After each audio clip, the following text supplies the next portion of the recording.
Hello students. तो आज हम लोग लास्ट क्लास में हम लोगों ने पार्टनरशिप के बारे में देखा था। तो पार्टनरशिप के बारे में मैंने बताया था, तो एक बार अपन रिकैप कर लेते हैं क्या क्या हमने पार्टनरशिप के बारे में देखा था। हमने बेसिक कॉन्सेप्ट देखा था कि पार्टनरशिप क्या होता है। फिर हमने पार्टनरशिप के डेफिनेशन देखा था। फिर हमने पार्टनरशिप के कैरेक्टरिस्टिक्स देखा था, आप लोग को याद होगा।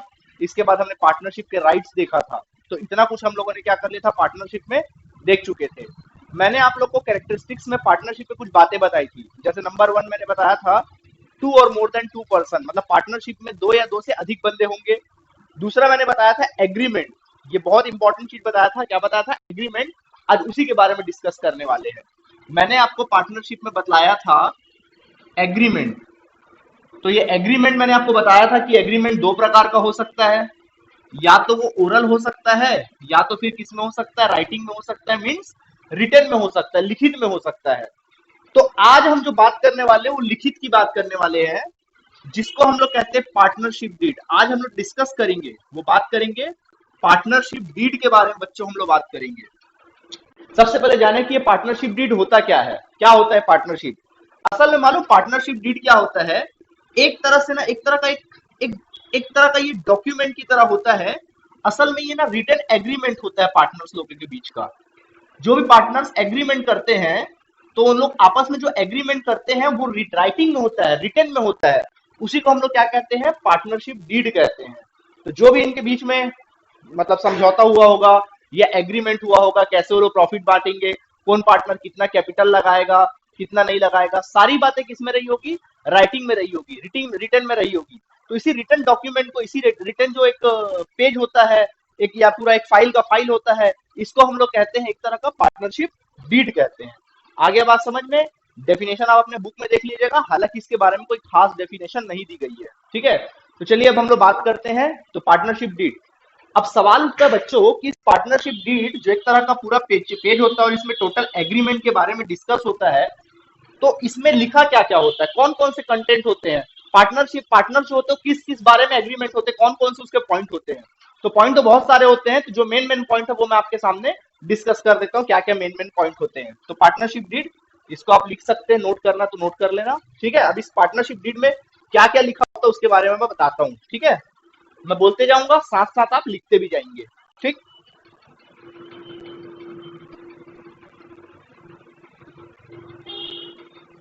तो चलिए सबसे पहले देखते हैं कि ये पार्टनरशिप डीड में आखिर क्या क्या कंटेंट होते हैं, किस किस बारे में पार्टनर लोगों के बीच में क्या क्या टॉपिक लिखा होता है। नंबर 1 टॉपिक होता है name of business and address.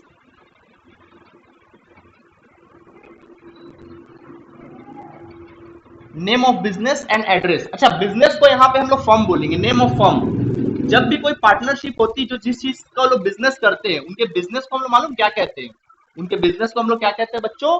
Firm कहते हैं, एक तरह का क्या कहते हैं? फर्म। तो name of firm and address, मतलब पार्टनरशिप, जिस पार्टनरशिप में जिन जिन लोगों ने पार्टनरशिप स्टार्ट किया है, तो उनके बिजनेस का नाम क्या होगा? तो सबसे पहले उनके बिजनेस का नाम लिखा होता है, पहला डिस्कस होता है नाम क्या होगा, और उसका एड्रेस क्या है, या उस पार्टनरशिप फर्म का फोन नंबर क्या है, उसकी सारी डिटेल्स लिखी होती है। तो ये सबसे पहला हो गया हमारा। क्या उसमें क्या लिखा होता है? Number 1 name of business and address of firm. तो ये अपने को सामने दिया रहता है। ठीक, नंबर 2 टॉपिक क्या होता है वो देखते हैं। तो नंबर 2 और क्या लिखे रहता है? नंबर 2 लिखे रहता है name of all partners, name of all partners and their address, name of all partners and their address and their address. तो name of all partners and their address.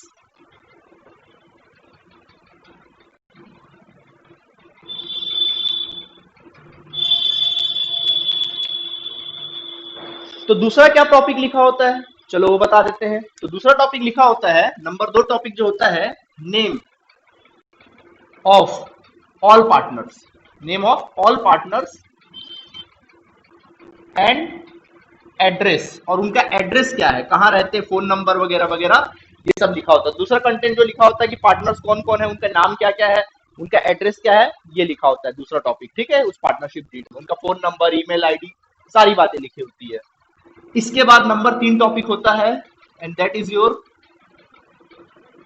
Nature, nature of business, of business and scope of business, nature and scope of business, कि business का nature क्या होगा, उसका scope क्या होगा, किस चीज का लोग बिजनेस करेंगे, किस प्रकार का बिजनेस करेंगे, मतलब वो लोग किस तरह का बिजनेस करेंगे, ट्रेडिशनल बिजनेस यानी आटा दाल चावल बेचने वाला बिजनेस करेंगे, रिटेल वाला बिजनेस करेंगे, कोई होलसेल वाला बिजनेस करेंगे, या माल को मार्केट में बनाकर बेचने वाला बिजनेस करेंगे। तो बिजनेस का जो नेचर होता है उसके बारे में लिखा होता है, उसमें डिटेल होता है, ठीक है। इसके बाद तो नेचर ऑफ बिजनेस हो गया कि बिजनेस किस चीज का बिजनेस कर रहे हैं वो लोग, उसके बारे में होता है पूरा डिटेल। इसके बाद नंबर 4 होता है, एंड मोस्ट इंपॉर्टेंट है ये, ऑल पार्टनर्स कैपिटल, जितने भी फर्म में पार्टनर्स हैं, जितने भी फर्म में पार्टनर्स है, वो लोग कितना कैपिटल लेकर आएंगे, कितना रुपए कैपिटल क्या करेंगे फर्म में लेकर आएंगे, किसका कितना कैपिटल होगा, अमाउंट क्या होगा कैपिटल का, उसके बारे में पूरा डिटेल इसमें लिखा होता है, कौन पार्टनर कितना कैपिटल लगाया है। जरूरी नहीं कि हर पार्टनर बराबर कैपिटल लगाए, कोई कम लगा सकता है, कोई ज्यादा लगा सकता है, वो एग्रीमेंट या डीड के सिचुएशन पे वो सारी बातें इस पे लिखी होती है। तो पार्टनर्स कैपिटल कितना लगा रहे उसके बारे में लिखा होता है, ठीक है, लिख लेंगे इसको भी। इसके बाद नंबर 5th पॉइंट होता है, वो है इंटरेस्ट ऑन कैपिटल। बोलोगे सर ये क्या बकवास है, चलो बताते हैं। इंटरेस्ट ऑन कैपिटल जैसे कि बता रहा हूं मैं आपको, क्या होता है इंटरेस्ट ऑन कैपिटल, पहले समझते हैं। ये फर्म है और ये पार्टनर है, इस पार्टनर ने फर्म में कैपिटल लगाया, यानी कि बकायदा रुपया लगाया, पैसा लगाया, कैपिटल लगाया, तो यार बदले में क्या मिलेगा उसको, कॉमन सी बात है, आप लोग सर इसको बदले में तो प्रॉफिट मिलेगा। भाई इस बंदे ने कैपिटल लगाया है तो कॉमन सी बात है इसको बदले में क्या मिलना चाहिए, प्रॉफिट मिलना चाहिए, ठीक है। अब अगर मान लो ये बोलता भाई मैंने फर्म में पैसा लगाया है, ठीक है, मुझे बदले में प्रॉफिट मिल रहा है। अब ये बोलता कि अगर इस पैसे को मैं कहीं पैसा को इन्वेस्ट करता, मान लो मैं बैंक में रख देता, इसी पैसे को मैं फर्म में नहीं लगाता, बल्कि इस पैसे को कहां डाल देता, मैं बैंक में डाल देता, तो बदले मुझे क्या मिलता, इंटरेस्ट मिलता, बदले में क्या मिलता, इंटरेस्ट। कहने का मतलब ये कि कई बार ना लोग पार्टनरशिप में ना पैसा ना बिजनेस के बनने पर्पज से भी नहीं लगाते, कई बार इन्वेस्टमेंट के पर्पज से भी लगा देते, कुछ पैसे मुझे मिल जाएंगे।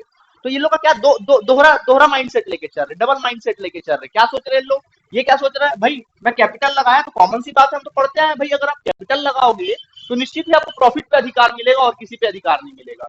अब इसका माइंडसेट क्या चल रहा है, अब उसको वो बड़ा पागल है, वो बोल रहा है अरे यार मैं अगर ये पैसा को बैंक में लगाया होता तो मुझे बदले में क्या मिल जाता, इंटरेस्ट मुझे बदले में मिल जाता। तो अब इंटरेस्ट तो मुझे मिल जाता, अब मैं कैसे करूं, तो पार्टनर लोगों ने आपस में एग्रीमेंट कर लिया, पार्टनर लोगों ने डीड बना लिया, एक काम करते हैं ठीक है ना, आप टेंशन मत लो, दिमाग को आउट ऑफ मतलब माइंड को एकदम माइंड पे प्रेशर मत दो, टेंशन मत लो कि मेरा पैसा यहाँ भी है वहां भी है, एक काम करो आप इंटरेस्ट भी ले लो, दोनों ले लो, आप प्रॉफिट तो ले ही रहे हो साथ में इंटरेस्ट भी ले लो, मतलब अपने कैपिटल पे इंटरेस्ट, जो कैपिटल लगाया है फर्म को दिया है, तो फर्म बदले में इसको क्या देगा, इंटरेस्ट देगा, बदले में इस कैपिटल पे क्या दे रहा है उसको, इंटरेस्ट बोल रहा है, इंटरेस्ट ले लेना। अब ये इंटरेस्ट वाला मैटर वो पार्टनर लोग पे डिपेंड करता है, कुछ पार्टनर लोग जो होते हैं वो एग्रीमेंट पे डिपेंड करता है, कंपलसरी नहीं है, कुछ पार्टनर लोग बोलते हैं कि यार हमको इंटरेस्ट लेना चाहिए कैपिटल में, कुछ पार्टनर लोग इंटरेस्ट नहीं लेते, वो सिर्फ प्रॉफिट लेते हैं, तो वो पार्टनरशिप के एग्रीमेंट पे डिपेंड करता है कि वो लोग लेंगे कि नहीं लेंगे, ठीक है। तो ये इंटरेस्ट ऑन कैपिटल है। अब शॉर्ट में समझा देता हूं, जब कभी कोई पार्टनर बिजनेस में कैपिटल लगाता है तो बदले में उसको उस कैपिटल को क्या ले रहा है, बदले में इंटरेस्ट ले रहा है, क्या ले रहा है बदले में, इंटरेस्ट, उसको अपन बोलते हैं इंटरेस्ट ऑन कैपिटल। तो वही पार्टनरशिप डीड में लिखा होता है कि अगर कोई पार्टनर कैपिटल लगाएगा तो क्या उसको इंटरेस्ट दिया जाएगा, वो आपस में पार्टनर एग्रीमेंट करते क्या इंटरेस्ट दिया जाएगा, और दिया जाएगा तो वो परसेंटेज क्या होगा, कौन से रेट से इंटरेस्ट दिया जाएगा, वो सारी बातें इसमें क्या होती है, लिखी रहती है। आया बात समझ में आप लोगों को, ठीक है। तो ये हो गया इंटरेस्ट ऑन कैपिटल, ठीक।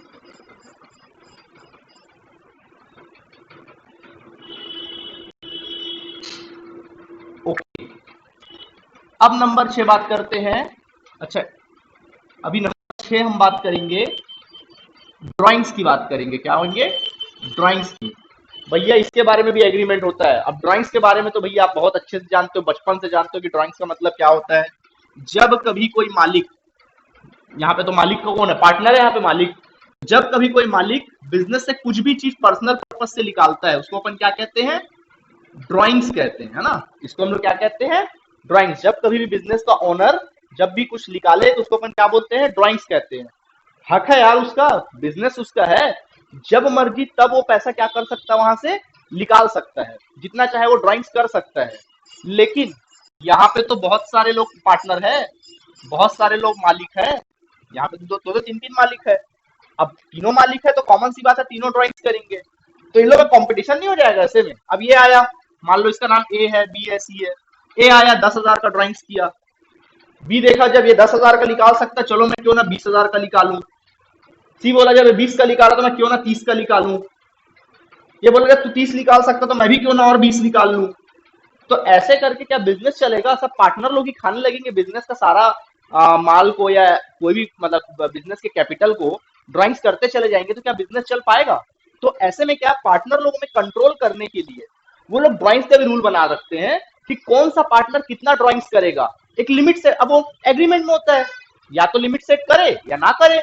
तो लोग लिमिट सेट कर देते हैं कि कौन सा पार्टनर कितना ड्राइंग्स वगैरह करेगा। इसके बारे में, ड्राइंग्स के बारे में पूरा लोग लिमिट सेट कर देते हैं। हो सकता है लोग बना सकते हैं यार, एक पार्टनर पूरे साल भर में 10,000 से ज्यादा ड्राइंग्स नहीं कर सकता, ये बना लेते हैं। ठीक है, तो ये हो गया तुम्हारा क्या, ड्राइंग्स। ओके बच्चों, ठीक है, तो ये हो गया ड्राइंग्स। तो ड्राइंग्स के बारे में पूरा डिटेल होता है कि अगर कोई पार्टनर निकालेगा ड्राइंग तो उसका भी लोग लिमिट लिमिट देख लेते हैं। ठीक है, या नहीं भी देखते हैं, उसका रूल है ड्राइंग्स के बारे में। ये एग्रीमेंट में होता है। दूसरा क्या होता है एग्रीमेंट में, इंटरेस्ट ऑन ड्राइंग्स। ये एग्रीमेंट क्यों बनाया जाता है, फ्यूचर में किसी प्रकार का भी मिसअंडरस्टैंडिंग ना हो पार्टनर लोगों के बीच में, इसी वजह से एग्रीमेंट बनाया जाता है। इसलिए पहले से लोग पूरी बातों को लिख देते हैं एग्रीमेंट की कि भैया क्या होना चाहिए क्या नहीं होना चाहिए। ठीक है, अब बात करते हैं इंटरेस्ट ऑन ड्राइंग्स। ये भी एक तरीका है। अब पार्टनर लोग फर्म से क्या करे, ड्राइंग्स का लिमिट सेट कर दिए, तो पार्टनर ने ड्राइंग्स निकाल लिया, तो पैसा कौन रखा है, पार्टनर लोगों ने पैसा रखा है। देखो ना, फॉर्म से पैसा कौन निकाला, इस बार पार्टनर निकाला, पैसा कौन रखा है, पार्टनर लोग रखे हैं। तो इंटरेस्ट कौन देगा, फॉर्म देगा कि पार्टनर देंगे, कॉमन सी बात है, जो पैसा रखता है वही क्या देता है, इंटरेस्ट देता है। तो पैसा जो रखता है, पैसा कौन रखा है, इन लोग रखे हैं। तो बच्चों इंटरेस्ट कौन देगा, ये लोग फॉर्म को क्या देंगे, इंटरेस्ट देंगे। तो इसके बारे में भी रूल बनाते हैं कि अगर पार्टनर लोग फर्म से ड्राइंग्स करते हैं, अगर पार्टनर लोग फर्म से ड्राइंग्स करते हैं तो क्या वो ड्राइंग्स पे इंटरेस्ट लगेगा या नहीं लगेगा, और लगेगा तो कितना परसेंटेज से लगेगा, क्या रेट होगा, वो सारी बातें वो लोग पहले से एग्रीमेंट में कर लेते हैं। समझ में आ गया, इसको भी आप चाहो तो लिख सकते हो। ठीक है, अपने कॉपी में नोट कर लेंगे।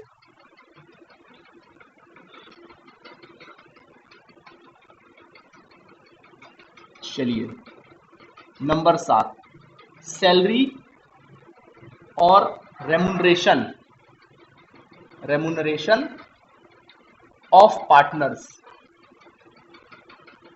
सैलरी और रेमुनरेशन ऑफ पार्टनर। रेमुनरेशन का मतलब क्या होता है, किसी प्रकार का पारिश्रमिक, हिंदी में इसको पारिश्रमिक बोलते हैं। मतलब कोई भी, मीन्स सैलरी बोल लो, कमीशन बोल लो, कमीशन कह लो या वेजेस कह लो, सबका मतलब एक ही होता है।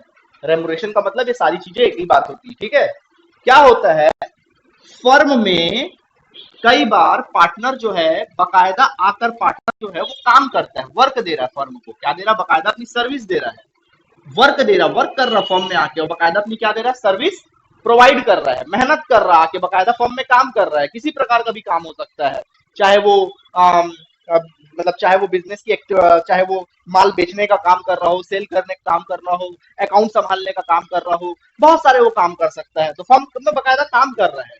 तो क्या जो पार्टनर फर्म में काम करेगा तो क्या उसको सैलरी मिलेगा कि नहीं मिलेगा, क्या किसी प्रकार का रेमुनरेशन मिलेगा, उसके बारे में भी एग्रीमेंट में लोग क्या कर लेते हैं, पार्टनरशिप डीड में पहले से लिख लेते हैं। ठीक है, तो ये हो गया सर्विस, तो ये हो गया पार्टनर्स। तो बदले में क्या मिलेगा इसको, रेमुनरेशन, सॉरी, बदले में इसको क्या मिलता है, रेमुनरेशन। तो ये रेमुनरेशन जो है, रेमुनरेशन जो है वो किस पे डिपेंड करता है, पार्टनरशिप डीड पे डिपेंड करता है, वो उनकी मर्जी भाई, वो रेमुरेशन देंगे कि नहीं देंगे, वो सब उनके ऊपर मैटर है। ठीक है, तो ये हो गया सैलरी और रेमुरेशन। और क्या हो सकता है, और क्या हो सकता है, चलो सोचते हैं और क्या हो सकता है। ये हो गया रेमुरेशन ऑफ पार्टनर। और क्या क्या डीड में लिखाया जा सकता है भाई, ताकि पार्टनर लोगों के बीच में मिसअंडरस्टैंडिंग ना हो। जैसे कि और क्या हो सकता है, चलो और भी कुछ चीजें हो सकती है। हाँ, प्रॉफिट शेयरिंग रेशियो।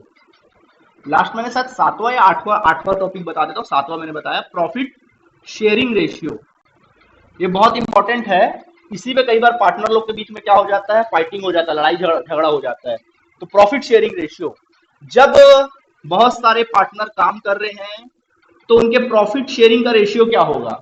क्या वो बराबर बराबर प्रॉफिट बांटेंगे, इक्वल प्रॉफिट बांटेंगे जो भी प्रॉफिट होगा, या उन लोग कुछ कम ज्यादा बांटेंगे। तो प्रॉफिट शेयर रेशियो, कौन कितना प्रॉफिट लेगा, इसके बारे में डिस्कस जो है वो पहले से वो लोग पार्टनरशिप डीड में कर लेते हैं, ताकि किसी प्रकार का उनके बीच में प्रॉब्लम क्रिएट ना हो। प्रॉफिट शेयरिंग रेशियो, ठीक है। Okay, number 9, rule rules to be followed in case of admission of a new partner. जब कभी पार्टनरशिप फर्म में पार्टनरशिप चल रहा है, बिजनेस चल रहा है ऑलरेडी, मान लो वहां पे 3 पार्टनर है, अब कभी कोई नया पार्टनर उसमें एंट्री करना चाहता है, उसका एडमिशन लेना चाहता है, तो उसके एडमिशन के टाइम पे कौन सा रूल हम लोग को फॉलो करना होगा, क्या रूल हम फॉलो करेंगे, उसके बारे में भी क्या रहता है, उसके बारे में भी डिटेल रहता है। वो आगे अपन पढ़ेंगे उसके बारे में, तो उसका भी डिटेल पार्टनरशिप डीड में क्या होता है, पूरा लिखा होता है। ठीक है, इसके बाद है एडमिशन हो गया। इसी तरह से है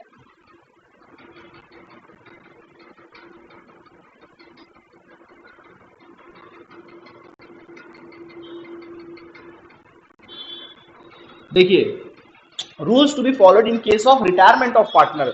उसी प्रकार जब कोई पार्टनर फर्म में बिजनेस करते करते फर्म से जाता है, तो जाएगा तब कौन से रूल्स को फॉलो किया जाएगा पार्टनर लोगों के लिए, उसके बारे में भी आपके पार्टनरशिप डीड में पूरा डिटेल लिखा होता है। ठीक है, इसके अलावा क्या लिखा हो सकता है, इसके अलावा लिख सकते हैं स्टार्टिंग डेट ऑफ पार्टनरशिप, या फिर लिख सकते हैं duration of partnership.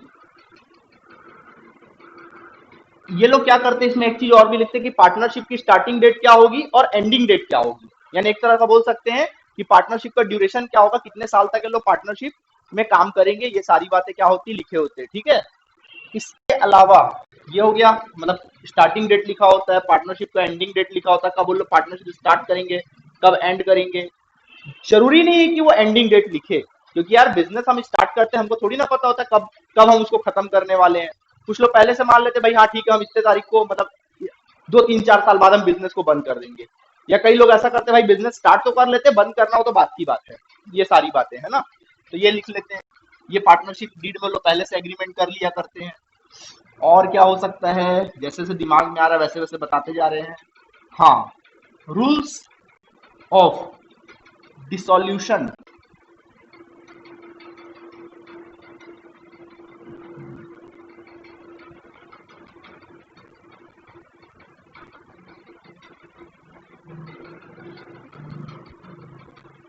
Rules of dissolution of partnership. Partnership को जब वो लोग बंद करेंगे, डिसोल्यूशन का मतलब होता है पार्टनरशिप को हमेशा हमेशा के लिए क्या कर देना, बंद कर देना। तो जब पार्टनरशिप को लोग बंद करेंगे, तो बंद करने का क्या रूल होगा, किस रूल्स को लोग फॉलो करेंगे, उसके बारे में भी लिखा होता है। ठीक है, तो बहुत सारी बातें मैंने आपको बता दी, तकरीबन मैंने 11 पॉइंट बता दिया, और भी कुछ कुछ पॉइंट्स है जो हम लोग को समय के साथ धीरे धीरे हमको पता चलने लगेगा। तो बच्चों, ये कुछ मेन मेन पॉइंट थे जो हमने आपके सामने डिस्कस किया। क्या क्या डिस्कस किया कि पार्टनरशिप डीड में क्या क्या राइटिंग में लिखा होता है। पार्टनरशिप डीड में सबसे पहला क्या लिखा होता है, number 1, name and address of a partner, sorry name and address of a firm. फिर दूसरा, name and address of a all partner, ये होता है। Nature of business, scope of business, ये डिटेल होता है। Partners, all capital of all partners, partners के सारे पार्टनर्स के कैपिटल क्या अमाउंट क्या होगा, वो लिखा होता है। इंटरेस्ट ऑन कैपिटल का रूल लिखा होता है। ड्राइंग्स का रूल होता है, इंटरेस्ट ऑन ड्राइंग्स का रूल होता है। रेमुरेशन ऑफ पार्टनर, मतलब अगर कोई पार्टनर फर्म में वर्किंग कर रहा है, वर्क दे रहा है अपना, तो उसको कितना प्रॉफिट, सॉरी उसको कितना सैलरी मिलेगा या कोई रेम्युनरेशन मिलेगा क्या, उसके बारे में रूल लिखा होता है। प्रॉफिट शेयरिंग रेशियो, कोई पार्टनर प्रॉफिट शेयरिंग क्या होगा, किस प्रॉफिट मतलब किस रेशियो में लोग प्रॉफिट को शेयर करेंगे, उसके बारे में रूल लिखा होता है। अगर कोई पार्टनर एडमिशन ले रहा है, अगर पार्टनर कोई नया आ रहा है तो उसका क्या रूल होगा, अगर कोई पार्टनर फर्म से जा रहा है तो उसका क्या रूल होगा, सारी बातों का। अच्छा, कई बार पार्टनर का डेथ हो जाता है, मैं उसको लिखाया नहीं हूँ, लिख लेना, death of a partner, rules of death of partner. तो पार्टनर लोग का डेथ होता है तो डेथ के बारे में क्या रूल होता है, ये सारी बातें क्या होता है उसमें लिखा हुआ होता है, सारी बातें उसमें क्या होता है लिखा हुआ होता है। तो ये सारे चीजें डीड होते हैं पार्टनरशिप डीड।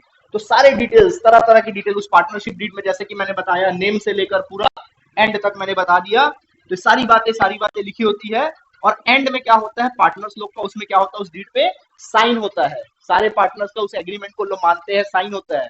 तो कल को मान लीजिए प्रॉफिट शेयरिंग को लेकर या रेमुरेशन को लेकर या कैपिटल को लेकर या इंटरेस्ट ऑन कैपिटल को लेकर किसी भी मैटर पे किसी प्रकार का उनके बीच में विवाद होता है, कोई भी मिसअंडरस्टैंडिंग होती है, तो लोग उस पार्टनरशिप डीड को उसको क्या कर सकते हैं, सॉर्ट आउट कर सकते हैं। ओके, ठीक है। तो ये पार्टनरशिप डीड के सारे रूल्स है कि भाई ज्यादा अच्छा यही माना गया है कि पार्टनर लोग को जो भी एग्रीमेंट बनाना चाहिए वो बकायदा राइटिंग में बनाना चाहिए, ऐसे ही नहीं बना लेना चाहिए, बल्कि राइटिंग में क्या करना चाहिए, उनको बना लेना चाहिए। ठीक है। तो बच्चों ये पार्टनरशिप डीड को हमने क्या कर दिया, आपको समझा दिया कि पार्टनरशिप डीड में कौन कौन सी बातें लिखी होती है, ये हमने आपको क्या कर दिया, बाकी सारी बातें क्लियर कर दिया। ठीक, चलो आगे देखते हैं।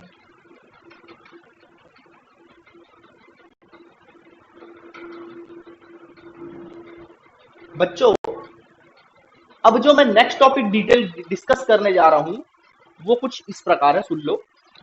अब जो नेक्स्ट टॉपिक देखेंगे आज हम लोग, लिमिटेड लायबिलिटी पार्टनरशिप। आप बोलोगे सर आप तो हमको बड़ा थका दिए हो, थ्योरी पे थ्योरी पढ़ाए जा रहे हो, हम तो समझते थे कि आप सिर्फ प्रैक्टिकल पढ़ाते हो, थ्योरी। बेटा ये लास्ट थ्योरी है, इसके बाद गारंटीड मैं आपको प्रैक्टिकल पढ़ाऊंगा, इसके बाद कोई थ्योरी व्योरी नहीं पढ़ाऊंगा, बस छोटा सा थ्योरी। मैं कोशिश करता हूँ कि आपको कम से कम थ्योरी बताऊं और प्रैक्टिकल ज्यादा से ज्यादा बताऊं, क्योंकि मैं प्रैक्टिकल टीचर हूँ। लेकिन हाँ, थ्योरी तो भाई थ्योरी तो सीखना पड़ेगा, ये सब आपके एग्जाम में आने वाले थ्योरी है, तो उसको समझना पड़ेगा। हाँ, तो फिर से हम लोग वापस आ जाते हैं किस पे, लिमिटेड लायबिलिटी पार्टनरशिप। सर ये क्या नया चीज है लिमिटेड लायबिलिटी पार्टनरशिप, बताते हैं। मैंने आपको पार्टनरशिप के बारे में बताया, क्या क्या बारे में बताया, कुछ बातें कर लेते हैं पार्टनरशिप के बारे में। मैंने आपको पार्टनरशिप के बारे में बताया, पहला मैंने बताया कि जो पार्टनरशिप होता है Indian partnership act, Indian partnership act 1932 पे डिपेंडेंट है। यानी ये जो एक्ट बनाया गया था आजादी के पहले बनाया गया था, अंग्रेजों के जमाने में बनाया गया था। तो उसके कुछ कैरेक्टरिस्टिक्स मैंने बताए थे, क्या क्या बताए थे। सबसे पहला टू और इसके रूल क्या था, टू और मोर देन टू पर्सन्स थे, याद होगा आप लोगों को। इसके बाद एग्रीमेंट होना चाहिए, ठीक है, एग्रीमेंट होना चाहिए, ये सारी बातें बताई थी। फिर मैंने एक डिसएडवांटेज बताया था इसका, वो ये डिसएडवांटेज था अनलिमिटेड लायबिलिटी। अगर अनलिमिटेड लायबिलिटी के बारे में नहीं पता होगा तो पिछला वीडियो आप देख लीजिएगा, जस्ट पिछला वीडियो, लास्ट वीडियो, आप पहला वीडियो देखिएगा इसके बारे में, उसमें मैंने अनलिमिटेड लायबिलिटी के बारे में डिस्कस किया था। अनलिमिटेड लायबिलिटी का मतलब क्या होता है कि जब कभी पार्टनरशिप बंद होती हो, फर्म बंद हो रहा हो और फर्म का कुछ पैसा, मतलब अनलिमिटेड लायबिलिटी का मतलब होता है कि अगर पार्टनरशिप फर्म डूब रही हो तो उसको बचाया। मान लीजिए, सब एग्जांपल देके बता दे रहा हूं, चलो मैं डिस्कस ही कर देता हूं यार अनलिमिटेड लायबिलिटी, सुन लो। मान लो ये पार्टनरशिप फर्म है, मान लो ये पार्टनरशिप फर्म है। अब इस पार्टनर ने, इस बंदे ने इसमें कैपिटल लगाया, मान लीजिए इसमें उसने कैपिटल लगाया 10,000 रुपए। इस पार्टनर ने इसमें फर्म में कैपिटल कितना लगाया, 10,000 रुपए कैपिटल लगाया। और मान लो बिजनेस को लॉस हो गया, तकरीबन 12,000 रुपए का बच्चों लॉस हो गया, इस बिजनेस को लॉस कितने का हो गया, 12,000 रुपए का। ठीक है, कितने का लॉस हो गया, 12,000 का। तो 12,000 का लॉस हुआ, ये तो आपको कंफर्म हो गया, इस बेचारे का 10,000 तो डूब गया। ठीक, 10,000 डूब गया। उसके बाद अगर घर पे बैठ जाता तो इसको लिमिटेड लायबिलिटी कहते हैं। क्या कहते हैं, लिमिटेड लायबिलिटी। लिमिटेड कहते हैं क्यों, क्योंकि इसने 10,000 कैपिटल लगाया था, 12,000 लॉस हुआ, 10,000 इसका डूब गया, चुपचाप अपने घर में बैठ गया, खत्म। इसको बोलते हैं लिमिटेड, क्योंकि उसका लिमिटेड कैपिटल डूबा है। पूरा 12,000, 10,000, 10,000 लगाया, 12,000 लॉस हुआ, 10,000 डूब गया, बाकी 2,000 बैठ गया चुपचाप घर में दुबक के। इसको बोलेंगे लिमिटेड लाइबिलिटी। अब अनलिमिटेड क्या है? अनलिमिटेड का मतलब समझना, 10,000 लगाया, 12,000 का लॉस हुआ, 10,000 तो डूबा, अब 2,000 क्या करेगा? अब ये बेचारा 2,000 अपने घर जाकर लाएगा। ये 2,000 कहां से लाएगा? अपने घर से लाएगा, अपने होम से लाएगा, हाउस से लाएगा। 10,000 वहां, 2,000 वहां से लाएगा, जो 2,000 रुपए और है, और इसको बिजनेस में लाके और डूबेगा, लॉस होगा। मतलब इसी को बोलते हैं अनलिमिटेड लाइबिलिटी। मतलब अगर आपका पैसा डूब रहा हो, इसमें क्या होता है, अगर बिजनेस फॉर्म लॉस में चल रहा हो तो जितना आपने लगाया वो तो डूब गया, साथ में अगर उसमें कुछ और बचा है, और भी कुछ लॉसेज है, जैसे यहाँ पे 2,000 और लॉसेज है, तो उसके लिए भी फिर आपको क्या करना पड़ेगा?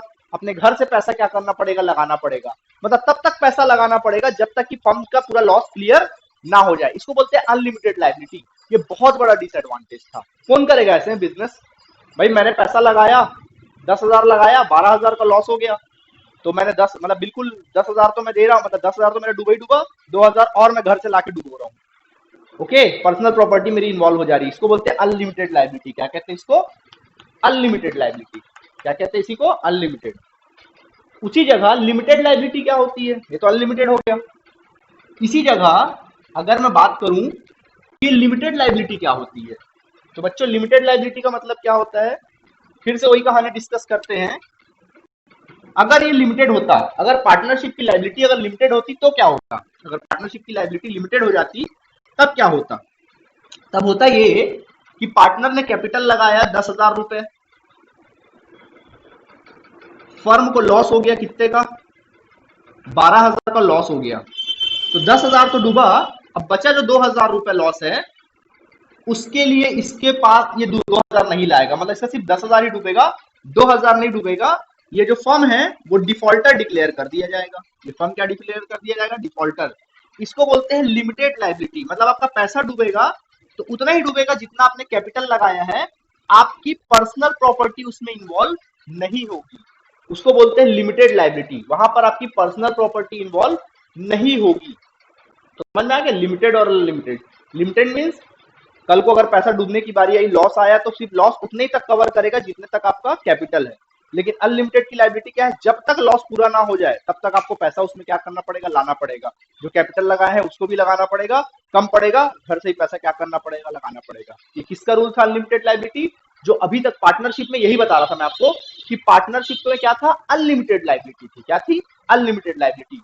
तो इसकी वजह से क्या होने लगा? इसकी वजह से बच्चों ये होने लगा कि पार्टनरशिप से लोग ना भागने लगे।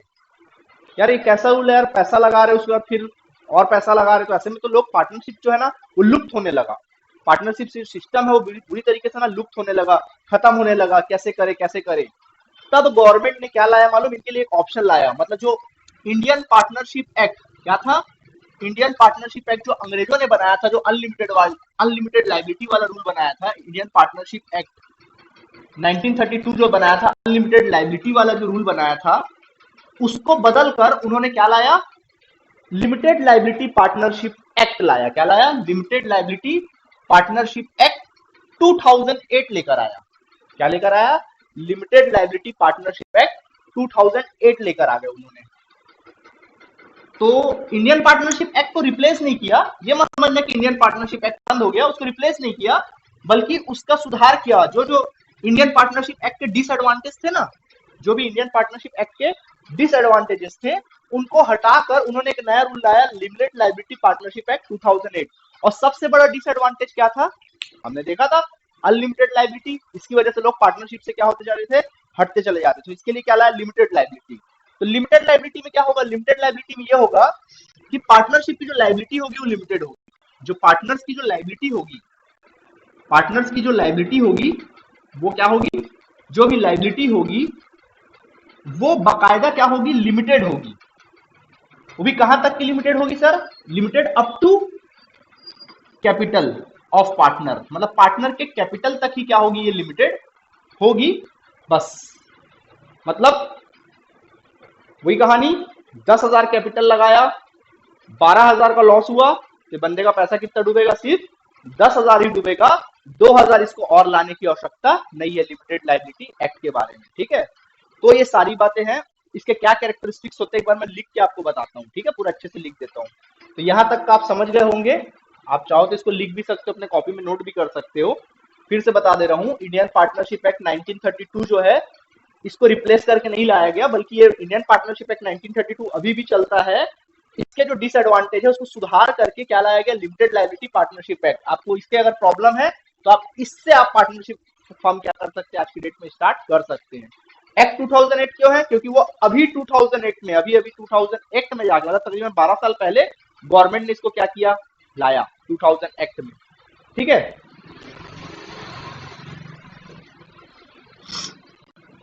तो अब जो हम पढ़ने वाले हैं लिमिटेड लायबिलिटी एक्ट 2008 पढ़ने वाले हैं। तो लिमिटेड लायबिलिटी एक्ट 2008 कब बनाया गया ये कानून, 2008 में। कहा 1932 और कहा 2008। हमारी सरकार देखो कितनी जल्दी जाग गई कि 1932 तक में, मतलब 1932 में हमारा जो पार्टनरशिप एक्ट के जो डिसएडवांटेज थे उसको अभी जाके थोड़ा सा क्या किया इन्होंने, सॉल्व किया। चलो दे रहा है, दुरुस्त है। ठीक है, तो लिमिटेड लायबिलिटी एक्ट 2008 बना, एप्लीकेबल कब हुआ, मार्केट में कब आया एप्लीकेबल, ऑन 1 अप्रैल 2009। एक्ट बना 2008 में, लेकिन लागू कब हुआ, इंपोज कब हुआ, 1 अप्रैल 2009 से क्या हुआ, इंपोज हुआ। ठीक है, इसके क्या क्या कैरेक्टरिस्टिक्स होते हैं उसको अपन देखते हैं लाइन से। पहले मैं लिख देता हूँ, फिर मैं आपको एक्सप्लेन करूंगा तो ज्यादा बेहतर होगा। ठीक है, समय बचेगा हमारा फिलहाल। ठीक है, ओके। सो स्टूडेंट्स, तो लिमिटेड लायबिलिटी एक्ट 2008 के सारे फीचर्स एंड कैरेक्टरिस्टिक्स आपको सामने दिए हुए हैं। क्या फीचर्स और क्या कैरेक्टरिस्टिक्स है, पहले तो एक्सप्लेन करता हूँ लिमिटेड लायबिलिटी एक्ट आया कैसे। तो जो लिमिटेड लायबिलिटी एलएलपी जो है वो कैसे बना, एक्चुअली क्या है, ये कैसे करके बना गया। जैसे कि आपको पता है कि हमारे देश में इससे पहले क्या था, पार्टनरशिप था, क्या है मतलब, पार्टनरशिप एक्ट 1932 है हमारे पास, 1932 है पार्टनरशिप एक्ट, और एक हमारे पास है कंपनी एक्ट। दोनों ही अपने आप में बिजनेस है। पार्टनरशिप में क्या होता है, जब दो या दो से अधिक पर्सन मिलकर काम करते हैं, बिजनेस करते हैं, वो पार्टनरशिप होता है। कंपनी में भी पार्टनर्स होते हैं, बट पार्टनर्स जो होते हैं वो शेयर होल्डर के रूप में होते हैं। इसमें जैसे मैंने बताया था मैक्सिमम लिमिट जो होती है, इसमें तो खैर नहीं बताया था मैक्सिमम लिमिट, कुछ मैंने बताया था कि पार्टनरशिप में एक लिमिटेड पार्टनर्स लोग मिलकर बिजनेस करते हैं, उससे ऊपर होंगे तो फिर वो इलीगल कहलाएगा। लेकिन यहाँ पर जो पार्टनर्स हो सकते हैं, जो शेयर होल्डर्स होंगे, वो कई, मतलब 100, 150, 200 तक, कई लाखों में भी हो सकते हैं।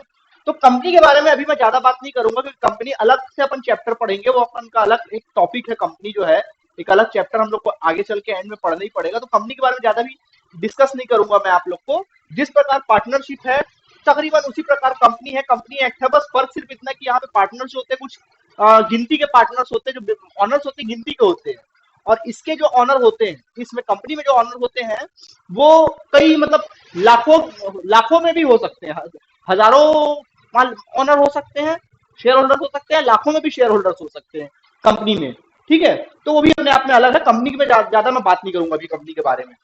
तो क्या हुआ था, पार्टनरशिप के कुछ गुड गुड पॉइंट ले लिया, और कंपनी के कुछ गुड गुड पॉइंट को क्या कर लिया, ले लिया। दोनों को क्या किया, उसके कुछ अच्छे अच्छे पॉइंट को लेकर क्या बना दिया। क्योंकि पार्टनरशिप एक्ट 1932 में कुछ प्रॉब्लम्स थे, पार्टनरशिप एक्ट 1932 में कुछ प्रॉब्लम्स थे, उसी प्रॉब्लम्स को, उसी डिसएडवांटेज को मतलब खत्म करने के लिए क्या लाया गया, एलएलपी लाया गया। तो उसके कुछ अच्छे पॉइंट को लेकर, कंपनी एक्ट के कुछ अच्छे पॉइंट को लेकर क्या बना दिया गया, एलएलपी एक्ट 2008 बना दिया गया इस तरह से। तो ये आया तुम्हारा LLP act, limited liability act 2008। तो क्या क्या खास बात है वो मैं आपको बताता हूँ। ठीक है, क्या क्या इसके खास बात है वो देखते हैं अपन लोग। तो देखिए एलएलपी के सबसे पहला खास बात ये, नंबर 1, LLP is a body corporated form and incorporated under this act. मतलब देखिए एलएलपी बॉडी कॉर्पोरेट है। कॉर्पोरेट का मतलब होता है एक तरह का लीगल फॉर्म, एक लीगल फॉर्म। क्या होता था, पार्टनरशिप की अगर मैं बात करूं तो पार्टनरशिप में क्या होता था मालूम है, पार्टनरशिप में जरूरी नहीं था कि आप उसको एक्ट 1932 में रजिस्टर्ड कराओ, रजिस्टर्ड कराओ, ये जरूरी नहीं था। ये जरूरी नहीं था कि हम उसको एक्ट में रजिस्टर्ड कराएं। मतलब उसमें मैं बताया था एग्रीमेंट ओरल भी हो सकता है, राइटिंग में भी हो सकता है। मतलब पार्टनरशिप करने के लिए हमको एक्ट में रजिस्टर्ड होना जरूरी नहीं था, बट इसमें आपको रजिस्टर्ड होना क्या होगा, जरूरी होगा। बाकायदा कॉर्पोरेटेड है, बॉडी कॉर्पोरेटेड है, मतलब अपने आप में एक कंपनी की तरह वर्क करता है, अपने आप में एक रजिस्टर्ड फॉर्म है। इसको फॉर्म नहीं बोलेंगे बल्कि इसको क्या कहते हैं, बॉडी कॉर्पोरेट कहते हैं। मतलब अपने आप में एक कंपनी है, एक तरह की, एक अपने आप में क्या है, ये कंपनी है, अपने आप में एक लीगल फॉर्म है। ओके, पार्टनरशिप फॉर्म नहीं, लीगल फॉर्म है, कंपनी की तरह काम करती है, कंपनी की तरह वर्क करती है, इसका अपना एक अस्तित्व है, ठीक है। And incorporated under this act, incorporated का मतलब होता है उसमें शामिल होना, मतलब उसका रजिस्ट्रेशन होना। इनकॉर्पोरेटेड का मतलब एक तरह का रजिस्ट्रेशन होना, कंपनी के लिए अपन इनकॉर्पोरेटेड वर्ड यूज करते हैं रजिस्ट्रेशन को, इनकॉर्पोरेटेड होना मतलब उसमें बकायदा उसमें इस एक्ट के अंडर में उनको रजिस्टर्ड है, अंडर में क्या है, बकायदा ये रजिस्टर्ड है पूरे रूल्स कानून के अकॉर्डिंग, हर बातों को, जो एक्ट की जो गाइडलाइन है, जो एक्ट के जो गाइडलाइन है, सारी गाइडलाइन को जो भी गवर्नमेंट ने प्रेस्क्राइब किया, सारी गाइडलाइन को फॉलो किया है, किन्होंने, इस एलएलपी ने। इसी वजह से इसको बोला गया LLP is a body corporate, मतलब अपने आप में एक कंपनी की तरह काम करती है, अपने आप में एक रजिस्टर्ड फर्म है, and incorporated under this act, मतलब इस एक्ट के अंदर में बकायदा रजिस्टर्ड है और होना पड़ेगा। अगर इस एक्ट में रजिस्टर्ड नहीं है तो फिर वो एलएलपी नहीं कहलाएगा, ओके, तब वो पार्टनरशिप लीगल नहीं कहलाएगी, बकायदा आपको रजिस्टर्ड होना है। पहले क्या था, रजिस्टर्ड होना जरूरी नहीं था, ये एक डिसएडवांटेज था, लेकिन अब आपको इसमें रजिस्टर्ड होना ही पड़ेगा, ओके। ये नंबर दो, नंबर दो की बात कर लेते हैं। तो बच्चों नंबर दो क्या है, it is a legal entity separate from that is partner. जैसे कि मैंने बताया था पार्टनरशिप में क्या होता था, फिर से बोल रहा हूं, पार्टनरशिप में क्या होता था, पार्टनरशिप फर्म, ये जो पार्टनरशिप फर्म है और उसके पार्टनर, जो पार्टनर होते थे, वो बकायदा दोनों में रिलेशन होता था, दोनों एक होते थे, यानी इनके एक प्रकार से बोल रहा हूं, इनके अनलिमिटेड लाइबिलिटी, इनकी जो लाइबिलिटी होती थी वो अनलिमिटेड होती थी, अनलिमिटेड वर्ड था, इनकी जो लाइबिलिटी थी बच्चों क्या था, अनलिमिटेड था, ठीक है, मतलब दोनों आपस में सेपरेट नहीं थे, नो सेपरेशन, ठीक है, कोई सेपरेशन नहीं था पार्टनर्स और फर्म में, ठीक है, ये प्रॉब्लम था। तो अब जो बोल रहा है, अब क्या बोल रहा है, अगर ये पार्टनरशिप फर्म नहीं, तो यहां पे क्या होगा, यहां पे फर्म यानी कि एलएलपी, फर्म नहीं बोलेंगे इसको, क्या कहेंगे, एलएलपी, एलएलपी और पार्टनर दोनों अपने आप में सेपरेट होंगे, होंगे सेपरेट होंगे, इट मींस इनकी जो लाइबिलिटी होगी लिमिटेड लाइबिलिटी होगी, क्या होगी, लिमिटेड लाइबिलिटी होगी, और वो भी लाइबिलिटी कहां तक होगी, up to capital of partner, up to capital of partner, मतलब पार्टनर के कैपिटल तक ही इसकी लाइबिलिटी होगी, लाइबिलिटी मतलब इसकी लाइबिलिटी जो सीमित होगी वो कहां तक होगी, उसके कैपिटल तक ही लाइबिलिटी क्या होगी, सीमित होगी, मतलब उसका पैसा नहीं डूबेगा, इसी के लिए बोल रहा है it is a legal entity, legal entity मतलब अपने आप में लीगल फॉर्म है, अपने आप में क्या है, लीगल फॉर्म है, लीगल फॉर्म मतलब पहले क्या होता था, पहले क्या होता था, अगर पार्टनर लोगों को कोई बैंक अकाउंट खोलना है, पार्टनर लोग को कोई डील करना है, मैंने बताया था कि पार्टनर जो होता है अपने फर्म का एजेंट होता है, याद होगा मैंने कैरेक्टरिस्टिक्स में बताया था कि जो पार्टनर होता है वो फर्म का एजेंट होता है, मतलब फर्म देखो, कोई भी अगर फर्म के नाम पे कोई भी डील करना है तो पार्टनर अपने नाम से भी डील करेगा, वो फर्म का डील कहलाएगा, पार्टनर अपने नाम से डील करेगा, वो किसका डील कहलाएगा, फर्म के नाम पे एग्रीमेंट करेगा, मतलब फर्म का नाम नहीं आता था, वहां पार्टनर का नाम आता था, जो भी बिजनेस करते थे उसमें बकायदा बैंक अकाउंट में साइन किसका लगता था, पार्टनर का साइन होता था, किसका साइन होता था, बकायदा पार्टनर्स का साइन होता था, बैंक अकाउंट में साइन हो रहा है या किसी प्रकार का एग्रीमेंट कर रहे हैं, मतलब कोई बिजनेस पर्पज से अगर कोई एग्रीमेंट कर रहे हैं, माल खरीदने में, माल बेचने में, जो भी बिलिंग हो रही है, कई बार ऐसा होता था फर्म के नाम पे ना आके पार्टनर्स के नाम पे भी हो जाता था, क्योंकि वो पार्टनर फर्म का एजेंट होता था। बट यहां पर लीगल एंटिटी का मतलब क्या है, यहां पर पार्टनर्स का फर्म को पार्टनर का साइन नहीं लगेगा, पार्टनर का साइन बिल्कुल नहीं लगेगा, उसका साइन नहीं लगेगा, यहां पर एलएलपी में पार्टनर का साइन नहीं लगेगा, बल्कि यहां पे इनकी एक कॉमन सील लगेगी, क्या लगेगी, एलएलपी की एक कॉमन सील लगती है, मतलब यहां पर जो भी डील होगा, जो भी एग्रीमेंट होंगे, बिजनेस के जो भी ट्रांजेक्शन होंगे, जो भी बिल वगैरह बनेगा, वो पार्टनर्स लोगों के नाम से नहीं बनेगा, बल्कि किसके नाम से बनेगा, फर्म के नाम से बनेगा। पहले क्या होता था, हो सकता था बिल पार्टनर्स के नाम पे बनता था, फर्म के नाम पे बिल नहीं बनता था, लेकिन यहाँ पर बिल किसके नाम पे बनेगा, जो भी मुकदमा करना होगा, अच्छा केस करना होता था। छोटा सा एग्जांपल देता हूँ, पार्टनरशिप में क्या होता था, अगर मान लो कोई पार्टनरशिप फर्म ने कोई गड़बड़ी कर दी, अब कोई कस्टमर पार्टनरशिप फर्म पे केस कर रहा है, तो केस जो करता था, तो भाई केस केस किसके ऊपर करेगा, फर्म के ऊपर कि पार्टनर्स के ऊपर, तो ये पार्टनर्स के ऊपर केस करता था, किसके ऊपर केस करता था, पार्टनर्स के ऊपर। लेकिन यहां पर वो केस किस पे करेगा, पार्टनर पे नहीं करेगा, बल्कि किस पे करेगा, फर्म पे केस करेगा, यानी एलएलपी पे केस करेगा। तो ये होता है लीगल एंटिटी, लीगल एंटिटी का मतलब ये होता है कि बकायदा ये अपने आप में एक लीगल पर्सन है, ओके, और वो पार्टनर से क्या है, बिल्कुल सेपरेट है, ओके, ठीक है, ये होता है। अगला होता है परपेचुअल सक्सेशन, परपेचुअल सक्सेशन को बारे में आपको डिस्कस कर दूं, क्या होता है परपेचुअल सक्सेशन, सुनना,